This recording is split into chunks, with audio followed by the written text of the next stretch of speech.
Welcome back to the channel. Today we're looking at how Dash.io can fight fatigue. And as we all know, this hero is very prone to fatigue, and a lot of heroes are actually trying to fatigue us. And for a lot of decks, their only plan how to win against us is to fatigue us. As I said, there's various kinds of fatigue scenarios, and the major or one of the scenarios is that their only plan is how they start the game is to fatigue us. And we're gonna look at an example today where I am playing a Pleiades. I recorded a game on Talisha to show you a little bit of how to approach it. As I said, there's other ways of how to fatigue Dash.io. Sometimes, for example, it's we're trading life and then both decks are at lower life totals and we cannot go over the top. Or it's against decks that are just really good at blocking us, like Dorinthia, or decks that are alright at blocking us and then somehow the game is going into an endgame state that can be, for example, Arachne Marionette. Or sometimes we are not really prepared with the cards in deck, so that can happen then even Syndra fatigues Dash.io when they bring multiple D-Reacts or Warmonger's Diplomacy. But as mentioned, we're going to look at the deck that is where we know that the main or their only plan is to fatigue us, and with Pleiades is a perfect example, I think. In these kinds of decks, I'm bringing mostly the utility equipment, meaning Achilles Accelerator and Goliath Gauntlet, and not the blocking equipment. I'm only bringing Crown of Providence, which is obviously great when they command and conquer us, or when you just need to get rid of something from our hand or arsenal, and take your Foundry Heart because it's just the only chess piece that makes sense, and it's still gonna be activated at spots. For the deck, I'm bringing almost all the cards. In this case, I'm bringing all the cards, which is 73, which is a huge pile of cards. My opponent in the game I recorded was also like, how many cards did you bring? That's crazy. I'm saying it's 73. We have a couple plans how to approach the matchup into Pleiades. The first and best plan is to start and find Plasma Mainline, where you can find it with Spark of Genius, and then after that you should try to get at least 2 of the 3 Take Pounders into play to get an extra counter on them.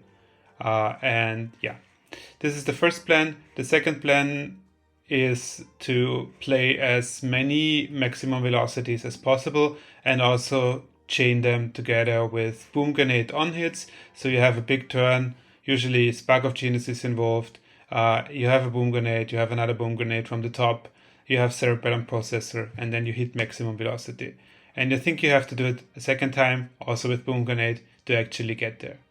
And the late game plan for the deck to get to the finish line and win is usually somehow with Convection Amplifier. We can either get the Heist to hit or get one of the attacks like a Big Throttle combined with BIOS Update or Goliath Gauntlet to hit and win the game from there. So as I said, this is the theory. We're gonna see it in practice, and I'm gonna taking you over to the game now. So we lose the die roll, and they obviously go first. We have almost the perfect starting hand here. We have Tickler Pounder and Spark of Genius, and we have a blue on top. So we're gonna try to get to that blue so that we can play out the Spark of Genius. So I'm blocking with 1 card, then Tickler Foundry Heart, because I don't really need it later in the game for blocking any on hits. And I really want to keep the outpace in the deck. So I'm drawing the Zipper hit and gonna play the Spark of Genius. I have to disclaim a little bit in this game.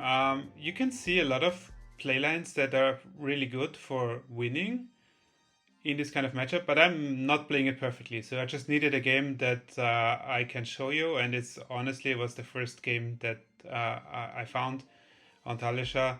And you will see I'm gonna make some mistakes, but in general the macro game plan is solid, and this is how you should also probably approach the matchup. Okay, the next hand is a bit awkward. In this case, the Millemy, I have an attack on top. I'm also don't really care about losing it if it hits, but if they do not have an attack, like in this case, it is a Sigil of Solace, So they lose a counter and grindstone, which is great for me. So now I could just play out the pounder, but in this case I want to get rid of the T-bone on top of the deck, I think, and see what they do. We don't want to play out the cerebellum processor this early in the game because we're not getting started chewing at the life total yet. So our game plan now is to establish more Teklo pounders and not really start attacking them. Because when we attack them, we only lose cards in deck and not really life total at their part. So that's a good start. We have a pounder on 4, we have the plasma ley line, we have a good arsenal. Yeah, let's see where it goes. Okay, Command and Conquer. Here I'm thinking, I think I could have just blocked it with 2 cards from hand. And then, but I don't know, I don't really have a play. So I'm not sure this is the correct line here. Yeah, but now I have 5 cards and I think I'm gonna just go and try to deal some damage, which is possible. Also try and get the backup protocol back in the deck. So I'm thinking playing the 0 to 60 and then sending a throttle, pitching the backup protocol and arsenaling another throttle. So that's the plan. But I think you will quickly see that it's not going according to plan.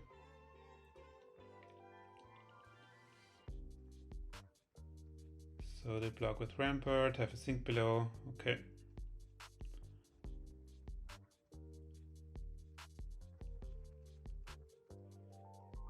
And then I'm sending the throttle. Finding Cerebellum here from the top is nice. Obviously not dealing damage, they staunch a bunch. So I'm giving them my weapons, see if they block. They don't. And then play the processor from top. Do not crank it and get an extra counter on it so I have it around for longer. So this is mostly like a game for position now. I need to get some stuff on the battlefield to actually like meaningfully attack them. So this is quite annoying with the grindstone. So I'm thinking how to do this turn because my hand is not great from a resource perspective. I think I'm playing out this, pitching back the pulse wave, not cranking again. Also trying to have this on for longer so I can chain like big turns. I'm letting this hit because I have an attack on top and they have another non-attack and their grindstone is down to 2 counters. It's nice. I think they went a little bit in chat about losing all these clashes. Yeah. So here it's quite a nice scenario actually, but you will see I'm getting Test of Iron Gripped here. I'm playing out this from the top. I think I could have just waited for that, because then I'm thinking how to approach the rest of the turn.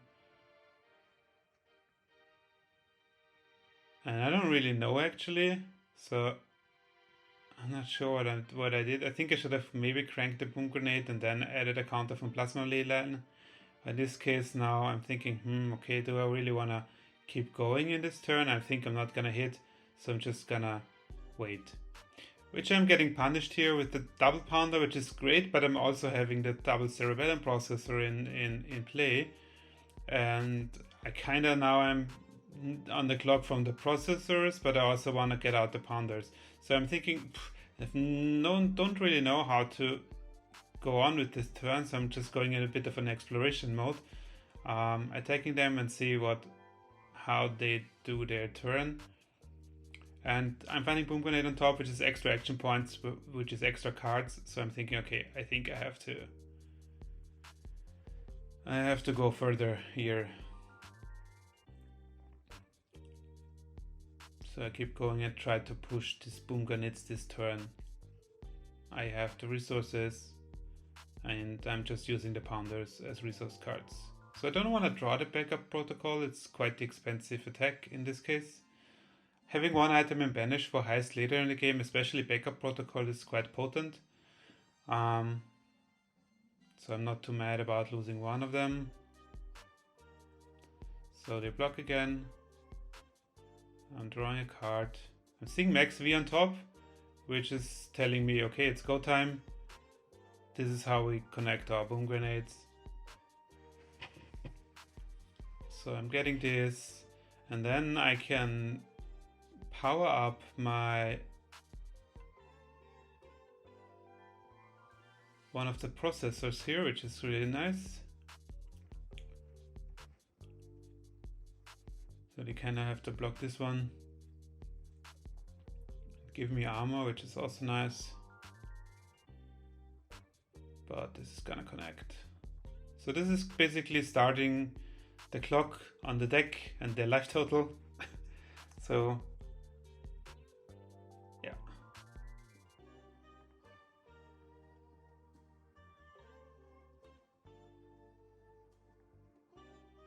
It's a bit of a weird hand, but the problem here again is we do have to keep going as long as we have these processes in play, because we really need to. I think it was the wrong pitch. Yeah, no. Oh, yeah. So I'm having the cerebellums here in game for longer. I'm considering going Spark of Genius for a Tickler Pounder here. They wanted to undo something. Now I'm pitching the correct card as well.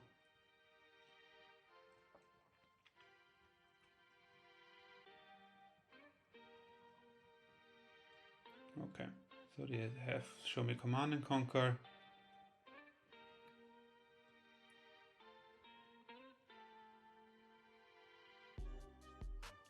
And I can't really go anywhere, so I'm going to... Also I want to shuffle my deck to get the Pounders and all the items I pitched to the bottom, like in random order again from the deck, so I'm quite happy with that.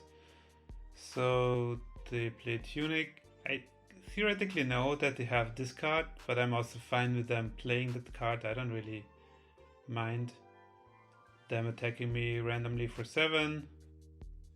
Yeah. I think here I made a misplay.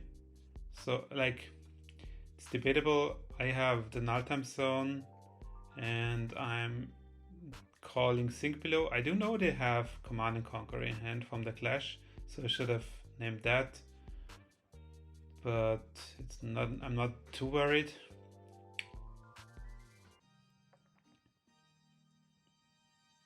Let's see if they block with it anyway.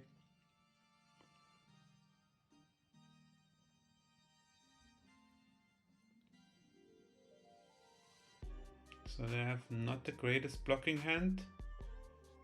I'm getting even more counters on my processor, which is obviously nice. And then I'm a bit confused what I want to do. I think I didn't see that I had the second action point, and I realized, oh, I wanted to actually draw the heist. And I think I went back here and drew the heist. And I'm taking a bit of a gamble as their hand was blocking really not great. And I'm quite behind at this point. So I'm thinking. And I'm just gonna say, okay, good. I'm trying to connect this heist. They need to have direct in Arsenal.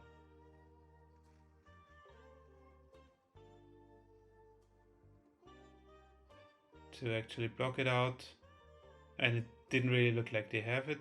If it's yeah. So we connect this, getting Boom Grenade, cranking Boom Grenade, and now hitting our max velocity, and we're very soundly back in the game at this point.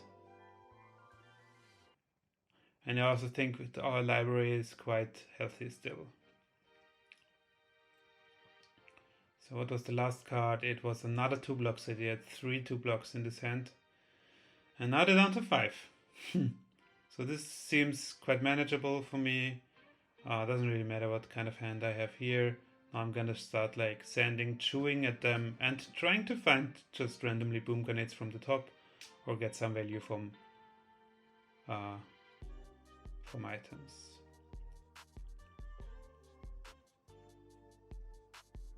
So with the Rampart and these kind of cards and the direct, sometimes I rather like to present even numbers on attacking because they demand like real cards, and then I can but in this case I decided against it, just in case, make it a bit harder for them to block.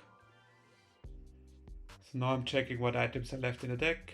I think I still have a healthy number of boom grenades. I think this is a bit of a setup. No, I think I'm going for backup protocol then, yes.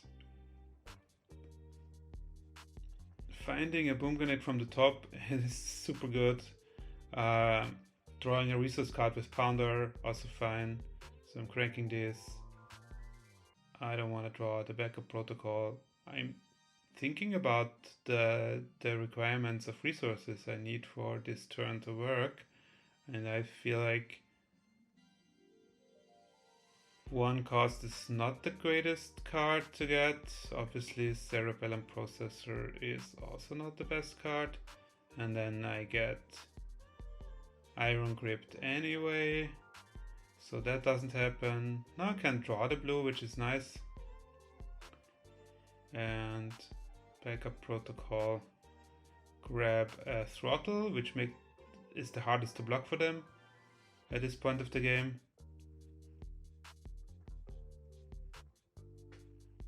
But they, I think, somehow managed to do it with a lot of cards. But I'm still not super worried at this point that I can get to the finish line. But they gonna get a couple life from field screen. So basically, turn is back to where we started it. Then I have an awkward hand, which is gonna be a bit of a setup kind of turn. So I'm trying to at least get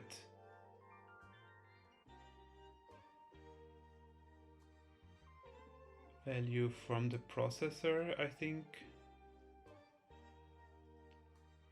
Yeah, I see. I think there's a couple ways you can play this here. Huh?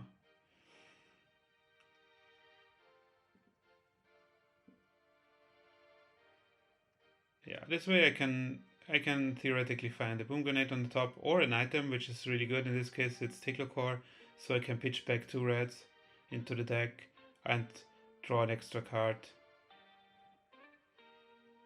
And this will help me set up even more. Finding a random boost attack on top, which is fine. At these low life totals, I'm just taking everything that can help me deal the last damage to them.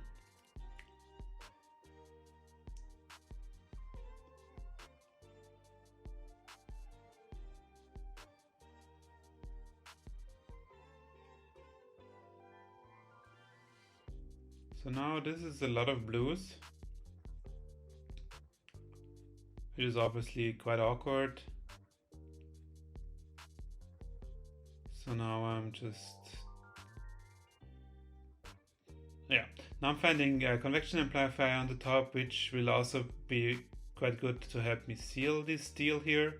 If I find a pump later, or just it helps me just connect the boom grenade. They have so many cards in hand, it drew an extra card as well, so I'm not getting like far in this turn anyway. So I think I'm again trying to set up a better turn to win this game. In this case, I think, yeah, just presenting another breakpoint because I didn't want to draw another blue in the next turn. This is actually perfect. I don't really care about this card anyway. I did not plan to attack much more. yeah. Now I'm starting to get a little bit worried because I'm not really having the hands to actually close the game. But we still have Boom Grenade and items in the deck, so yeah. And this has to be the hand to go for it, I think. Although it's 2 items in hand, which is a bit awkward. But I do have items left in the deck. Especially I have a processor left in the deck I want to find on this turn. And then I have the resources, and with the extra cards I think I'm getting there. So let's see about that. Thinking how to approach this. I think I have to play the Boom Grenade now. I have not enough cards in deck to go for another turn. So I'm thinking for a minute here.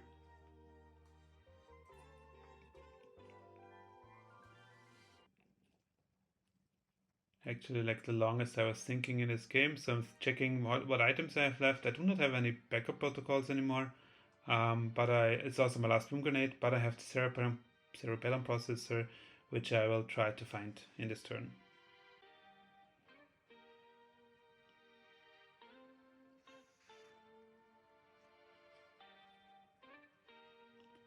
So in this case, I liked for trying sending a breakpoint early, because if they don't have D-React, they have to commit to Rampart. And there is the processor, which is perfect. I'm playing it in response to this to not give them a confidence, so it doesn't really matter that much. And now I'm not breaking the chain because I don't want to give them the extra block from Rampart, and they do have to have D-React at this spot anyway. And yeah, in this game, their convection amplifier came actually a bit too late, so it didn't help us much. But like the threat of it is still good. So they're thinking they cannot let this hit, obviously. Have a D-React, but I also have an extra action point where I kinda only have to find 1 attack anyway, and it's in my deck. Here it is on top. So they don't have any cards left, so the throttle actually gets there. So as mentioned before, this is not perfect played. It has just a great game on Talishar, but I hope and I think there's still a couple of things that will help you to fight fatigue decks, and I think also in the future I'm gonna record on more videos on this topic. I'm also happy to discuss this in the comments, and I'm looking forward to talking to you about it. Yeah, see you soon.